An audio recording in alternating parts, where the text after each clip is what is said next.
bersama Ibu Isti Kurnaidi. Kita akan mengikuti bacaan Alkitab harian untuk anak. Hari ini, tanggal 12 November, bacaan Alkitab kita, Kisah Para Rasul pasal 4. Mari kita awali dengan doa.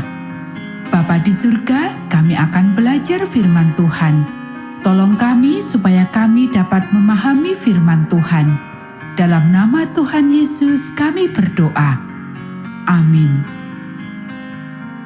Petrus dan Yohanes di hadapan Mahkamah Agama.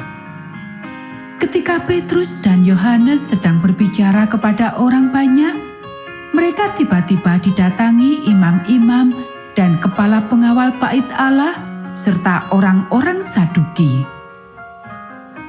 Orang-orang itu sangat marah karena mereka mengajar orang banyak dan memberitakan bahwa dalam Yesus ada kebangkitan dari antara orang mati. Mereka ditangkap dan diserahkan ke dalam tahanan sampai keesokan harinya karena hari telah malam. Tetapi di antara orang yang mendengar ajaran itu, banyak yang menjadi percaya, sehingga jumlah mereka menjadi kira-kira 5.000 orang laki-laki. Pada keesokan harinya, pemimpin-pemimpin Yahudi serta tua-tua dan ahli-ahli Taurat mengadakan sidang di Yerusalem dengan imam besar Hanas dan Kayafas, Yohanes dan Alexander, dan semua orang lain yang termasuk keturunan imam besar. Lalu Petrus dan Yohanes dihadapkan kepada sidang itu dan mulai diperiksa dengan pertanyaan ini. Dengan kuasa manakah atau dalam nama siapakah kamu bertindak demikian itu? Maka jawab Petrus, penuh dengan Roh Kudus, "Hai pemimpin-pemimpin umat dan tua-tua, jika kami sekarang harus diperiksa karena suatu kebajikan kepada seorang sakit dan harus menerangkan dengan kuasa manakah orang itu disembuhkan, maka ketahuilah oleh kamu sekalian dan oleh seluruh umat Israel bahwa dalam nama Yesus Kristus, orang Nazaret, yang telah kamu salibkan, tetapi yang telah dibangkitkan Allah dari antara orang mati, bahwa oleh karena Yesus itulah orang ini berdiri dengan sehat sekarang di depan kamu. Yesus adalah batu yang dibuang oleh tukang-tukang bangunan, yaitu kamu sendiri. Namun ia telah menjadi batu penjuru. Dan keselamatan tidak ada di dalam siapapun juga selain di dalam Dia, sebab di bawah kolong langit ini tidak ada nama lain yang diberikan kepada manusia yang olehnya kita dapat diselamatkan. Ketika sidang itu melihat keberanian Petrus dan Yohanes dan mengetahui bahwa keduanya orang biasa yang tidak terpelajar, heranlah mereka. Dan mereka mengenal keduanya sebagai pengikut Yesus. Tetapi karena mereka melihat orang yang disembuhkan itu berdiri di samping kedua rasul itu, mereka tidak dapat mengatakan apa-apa untuk membantahnya. Dan setelah mereka menyuruh rasul-rasul itu meninggalkan ruang sidang, berundinglah mereka dan berkata, "Tindakan apakah yang harus kita ambil terhadap orang-orang ini? Sebab telah nyata kepada semua penduduk Yerusalem bahwa mereka telah mengadakan suatu mujizat yang menyolok dan kita tidak dapat menyangkalnya. Tetapi supaya hal itu jangan makin luas tersiar di antara orang banyak, baiklah kita mengancam dan melarang mereka, supaya mereka jangan berbicara lagi dengan siapapun dalam nama itu." Dan setelah keduanya disuruh masuk, mereka diperintahkan supaya sama sekali jangan berbicara atau mengajar lagi dalam nama Yesus.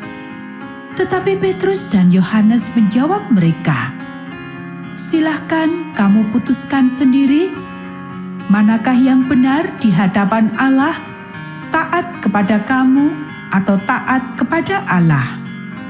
Sebab tidak mungkin bagi kami untuk tidak berkata-kata tentang apa yang telah kami lihat dan yang telah kami dengar."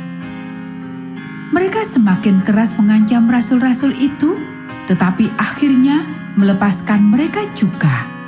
Sebab sidang tidak melihat jalan untuk menghukum mereka karena takut akan orang banyak yang memuliakan nama Allah berhubung dengan apa yang telah terjadi. Sebab orang yang disembuhkan oleh mujizat itu sudah lebih dari 40 tahun umurnya. Doa jemaat. Sesudah dilepaskan, pergilah Petrus dan Yohanes kepada teman-teman mereka, lalu mereka menceritakan segala sesuatu yang dikatakan imam-imam kepala dan tua-tua kepada mereka. Ketika teman-teman mereka mendengar hal itu, berserulah mereka bersama-sama kepada Allah, katanya, "Ya Tuhan, Engkaulah yang menjadikan langit dan bumi, laut dan segala isinya. Dan oleh Roh Kudus, dengan perantaraan hamba-Mu Daud, Bapa kami, Engkau telah berfirman, mengapa rusuh bangsa-bangsa? Mengapa suku-suku bangsa mereka-reka perkara yang sia-sia? Raja-raja dunia bersiap-siap dan para pembesar berkumpul untuk melawan Tuhan dan yang diurapinya. Sebab sesungguhnya telah berkumpul di dalam kota ini Herodes dan Pontius Pilatus beserta bangsa-bangsa dan suku-suku bangsa Israel melawan Yesus, hamba-Mu yang kudus yang Engkau urapi, untuk melaksanakan segala sesuatu yang telah Engkau tentukan dari semula oleh kuasa dan kehendak-Mu.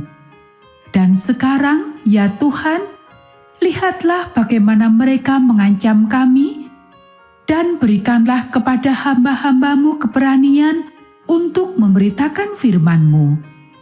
Ulurkanlah tangan-Mu untuk menyembuhkan orang, dan adakanlah tanda-tanda dan mujizat-mujizat oleh nama Yesus, hamba-Mu yang kudus."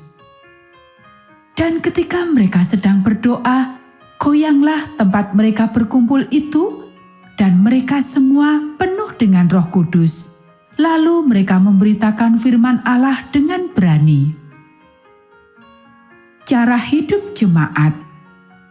Adapun kumpulan orang yang telah percaya itu, mereka sehati dan sejiwa, dan tidak seorang pun yang berkata bahwa sesuatu dari kepunyaannya adalah miliknya sendiri.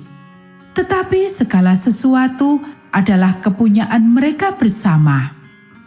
Dan dengan kuasa yang besar, rasul-rasul memberi kesaksian tentang kebangkitan Tuhan Yesus, dan mereka semua hidup dalam kasih karunia yang melimpah-limpah. Sebab tidak ada seorang pun yang berkekurangan di antara mereka, karena semua orang yang mempunyai tanah atau rumah menjual kepunyaannya itu, dan hasil penjualan itu mereka bawa dan mereka letakkan di depan kaki rasul-rasul, lalu dibagi-bagikan kepada setiap orang sesuai dengan keperluannya. Demikian pula dengan Yusuf, yang oleh rasul-rasul disebut Barnabas, artinya anak penghiburan, seorang Lewi dari Siprus. Ia menjual ladang miliknya, lalu membawa uangnya itu dan meletakkannya di depan kaki rasul-rasul. Anak-anak, demikianlah bacaan firman Tuhan hari ini. Mari kita akhiri dengan doa. Bapa di surga, terima kasih kami sudah belajar firman Tuhan. Tolong kami supaya kami dapat melakukannya. Kiranya Tuhan memberkati kami hari ini saat kami beribadah dan melayani Tuhan. Dalam nama Tuhan Yesus kami berdoa. Amin.